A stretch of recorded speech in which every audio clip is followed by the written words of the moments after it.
महादेव और रावण की भक्ति की कथा।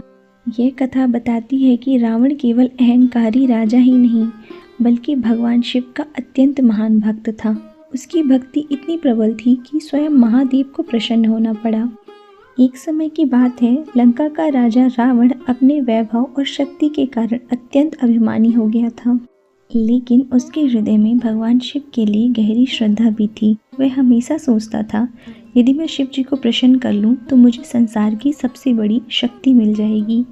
और इसी इच्छा के साथ रावण कैलाश पर्वत जा पहुंचा, जो भगवान शिव का निवास था। कैलाश के द्वार पर भगवान शिव के वाहन नंदी जी पहरा दे रहे थे। उन्होंने रावण को रोकते हुए कहा, हे रावण, यहाँ केवल विनम्र और पवित्र मन वाले ही प्रवेश कर सकते हैं। लेकिन नंदी का वानर जैसा मुख देखकर रावण हंस पड़ा और उनका अपमान कर दिया।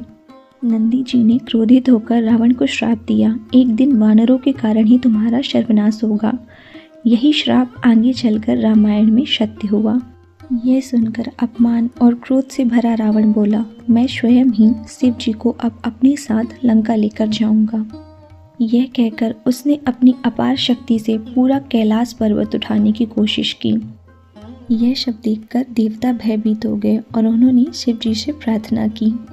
भगवान शिव यह सब देख रहे थे। उन्होंने बस हल्के से अपने पैर का अंगूठा पर्वत पर दबा दिया और तुरंत ही पूरा पर्वत वापस बैठ गया और रावण नीचे फंस गया। वह दर्द से जोर जोर चिल्लाने लगा।